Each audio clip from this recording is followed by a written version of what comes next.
नमस्कार दोस्तों, स्वागत है आपका BMJ एकेडमी में। भूगोल को सीखने समझने के लिए अक्षांश और देशांतर की भी अच्छी समझ होनी चाहिए। इसलिए आज के वीडियो में हम अक्षांश और देशांतर के कंसेप्ट्स को अच्छे से समझने की कोशिश करेंगे। इस वीडियो को ध्यान से देखने के बाद आपको इस विषय वस्तु में कोई भी समस्या नहीं होगी। तो आइए दोस्तों शुरू करते हैं। पहला प्रश्न है, अक्षांश किसे कहते हैं? पृथ्वी पर भूमध्य रेखा के उत्तर या दक्षिण में किसी भी बिंदु पर पृथ्वी के केंद्र से मापी गई कोणीय दूरी को अक्षांश कहते हैं। मान लीजिए ये हमारा पृथ्वी है और इसका ये केंद्र है। यहाँ कलर चेंज कर लेता हूँ मैं, ठीक है। ये केंद्र है और इस केंद्र से एक काल्पनिक रेखा ऐसे गुजर रही है। इसी को कहते हैं भूमध्य रेखा। ये भी एक अक्षांश रेखा है। ये 0 डिग्री अक्षांश रेखा है, ये 0 डिग्री अक्षांश रेखा।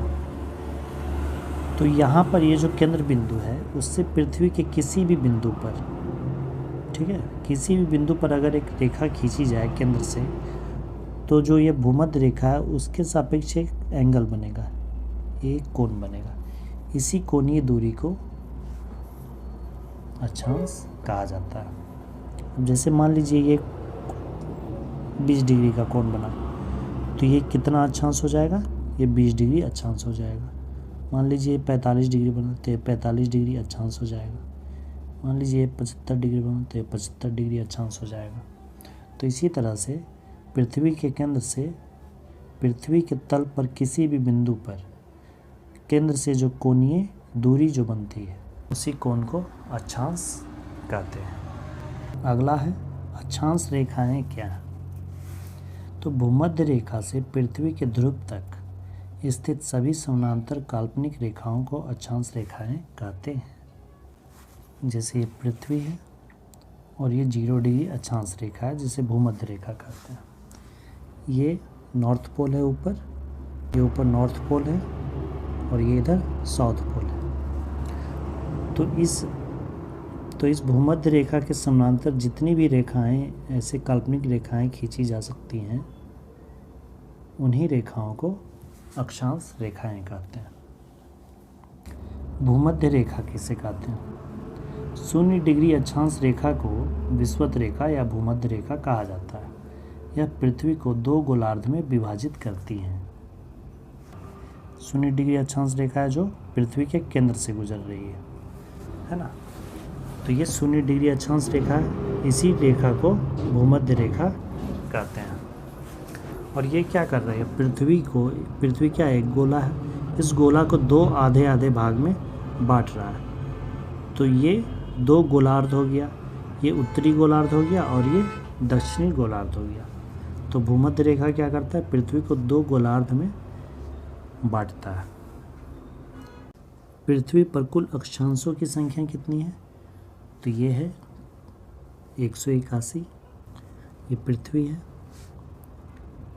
ये 0 डिग्री अक्षांश है। यहाँ पे अभी क्वेश्चन में था कि कितने पृथ्वी पर कुल कितने अक्षांश है। अक्षांश रेखा नहीं पूछा है, यहाँ पर ध्यान दीजिएगा, अक्षांश पूछा है। तो केंद्र से जितने भी एंगल बनेंगे उन सबको अक्षांश कहेंगे। तो यहाँ से ये 0 डिग्री है, यहाँ से 1 2 3 4 इस तरह से कुल यहाँ तक 90 डिग्री अक्षांश बन सकता है, 90 डिग्री। उसी तरह से इधर भी 1 2 3 4 करके यहाँ तक 90 डिग्री अक्षांश यहाँ तक भी बन जाएगा। तो 90 यहाँ, 90 यहाँ, 90 प्लस 90 180 हो गया। और एक है 0 डिग्री अक्षांश, तो 180 प्लस 1 181। तो कुल अक्षांश बिंदुओं की संख्या कितनी हो जाएगी? 181। क्वेश्चन में पूछा गया है अक्षांशों की संख्या, यानी अक्षांश बिंदुओं की संख्या। तो अक्षांशों की संख्या 181 हो जाएगी। अब अगला प्रश्न है कि पृथ्वी पर सभी अक्षांश रेखाओं की कुल संख्या कितनी है? अब यहाँ रेखाओं की बात की जा रही है, तो ये हो जाएगा 179। अब देखिए 179 क्यों हो गया? ये पृथ्वी है, ये 0 डिग्री अक्षांश और यहाँ से 1 2 3 4 इस तरह से 90 तक जाएगा। उसी तरह से इधर भी 1 2 3 4 ये 90 तक जाएगा, 90 डिग्री 90 डिग्री। तो यहाँ देखिए 90 डिग्री जो है वह तो एक बिंदु है, वहाँ से एक रेखा खींची जाएगी, वहाँ से तो रेखा नहीं खींची जा सकती है क्योंकि सिर्फ एक बिंदु है।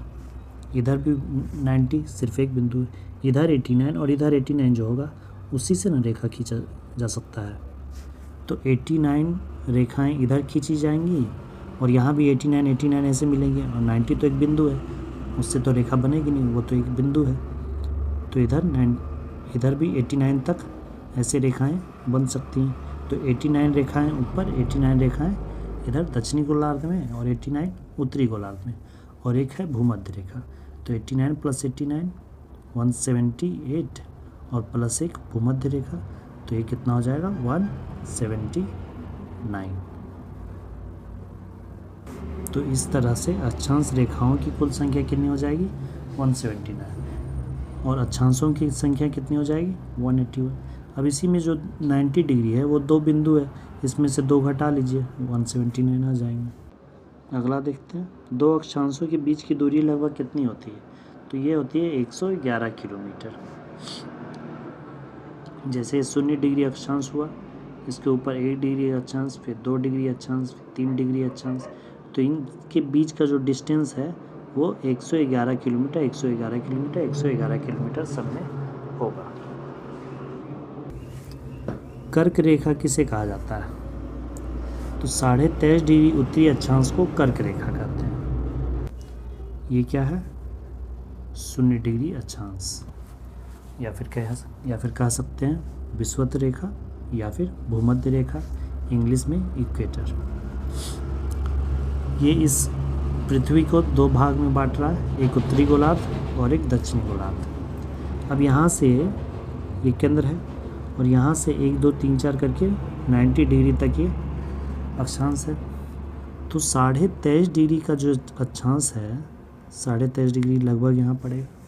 तो 23.5 डिग्री का जो अक्षांश है उसी अक्षांश से जब भूमध्य रेखा के समानांतर एक काल्पनिक रेखा खींचेंगे तो ये जो रेखा बनेगी इसे ही कहते हैं कर्क रेखा। यानी कि भूमध्य रेखा के समानांतर एक रेखा जो कि 23.5 डिग्री अक्षांश से खींची गई है उसे कर्क रेखा कहते हैं उत्तरी गोलार्ध में। और यही रेखा अगर दक्षिणी गोलार्ध में 23.5 डिग्री पर खींची जाएगी तो वो क्या कहलाएगी, वो कहलाएगी मकर रेखा। मकर रेखा किसे कहा जाता है। तो 23.5 डिग्री दक्षिणी अक्षांश को मकर रेखा कहा जाता है। अभी बताया मैंने, जैसे भूमध्य रेखा ये 23.5 डिग्री कर्क रेखा हो जाएगा और ये 23.5 डिग्री दक्षिणी गोलार्ध में ये मकर रेखा हो जाएगा। इसे इंग्लिश में ट्रॉपिक ऑफ कैंसर कहते हैं और इसे ट्रॉपिक ऑफ कैप्रिकॉर्न कहते हैं। 0 डिग्री अक्षांश रेखा यानी विषुवत रेखा या कह सकते हैं भूमध्य रेखा, और 0 डिग्री देशांतर रेखा प्रधान मध्याह्न रेखा का मिलन बिंदु कहाँ स्थित है। तो इसका मिलन बिंदु अफ्रीका के पश्चिमी भाग में स्थित गिनी की खाड़ी में है, जो कि अटलांटिक महासागर में स्थित है। ये हमारा पृथ्वी है और ये भूमध्य रेखा है, और ये नॉर्थ पोल है, और ये ऊपर नीचे ये ऊपर नॉर्थ पोल है और ये नीचे साउथ पोल है। तो इन ध्रुवों को जो मिलाने वाली रेखाएं हैं, काल्पनिक रेखाएं हैं, इन्हें ही देशांतर रेखा कहा जाता है। ये देशांतर रेखाएं हुआ। तो इसमें से एक रेखा है 0 डिग्री देशांतर, बीचों बीच जो है ये, और ये बीचों बीच क्या है, ये भूमध्य रेखा है। तो इनका जो कट पॉइंट हुआ है यहाँ मिलन बिंदु, उसी के बारे में पूछ रहा है कि ये कहाँ स्थित है। तो ये जो अफ्रीका महाद्वीप है उसी के पश्चिमी तट पर यहाँ गिनी की खाड़ी है, वहीं स्थित है। अगला प्रश्न वही है, देशांतर किसे कहते हैं। तो उत्तरी तथा दक्षिणी ध्रुव को मिलाने वाली काल्पनिक रेखा को देशांतर रेखा कहा जाता है।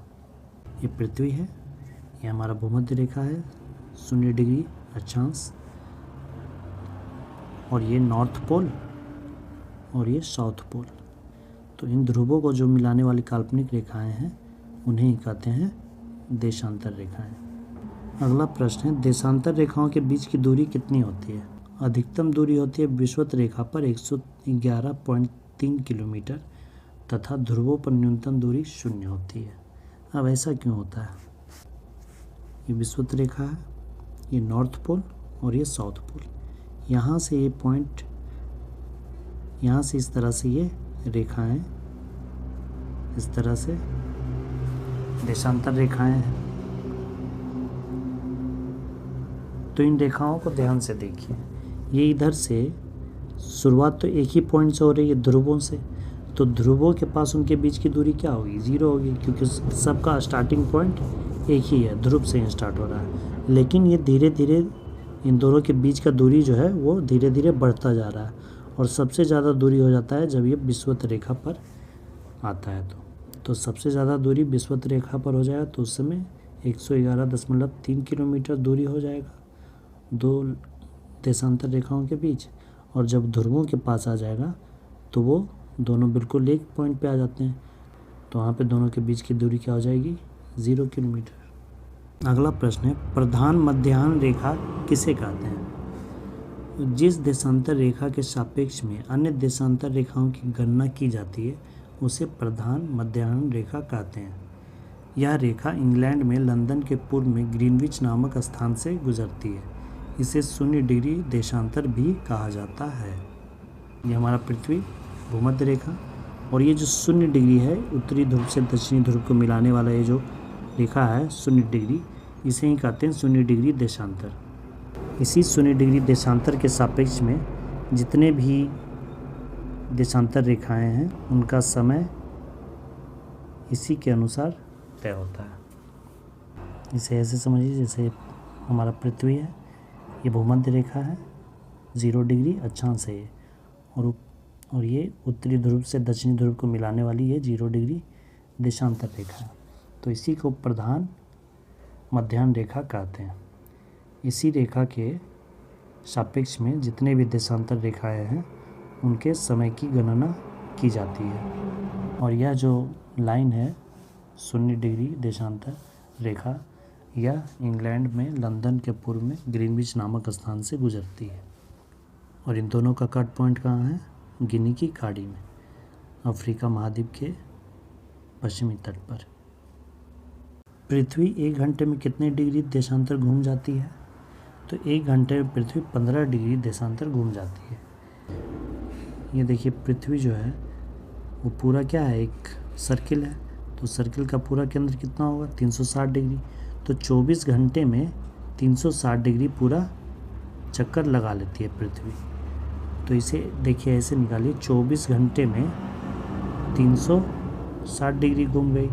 तो 1 घंटे में 360 में भागा देंगे 24 से, तो ये कट कर कितना आ जाएगा? 15 डिग्री।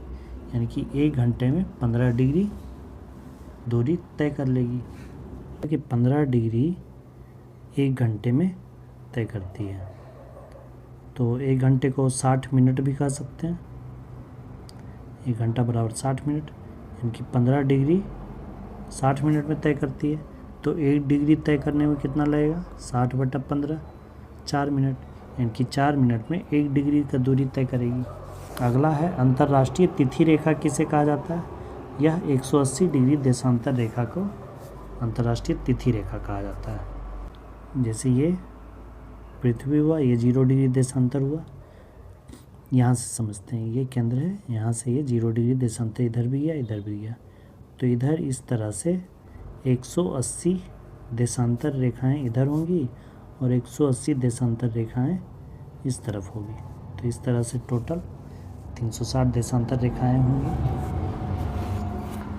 तो इसमें जो 180 डिग्री देशांतर रेखा होगा इस तरफ, ये इसे कहेंगे 0 डिग्री देशांतर, और इसके पीछे जो ये है, इसके ठीक पीछे, उसे कहेंगे 180 डिग्री देशांतर रेखा।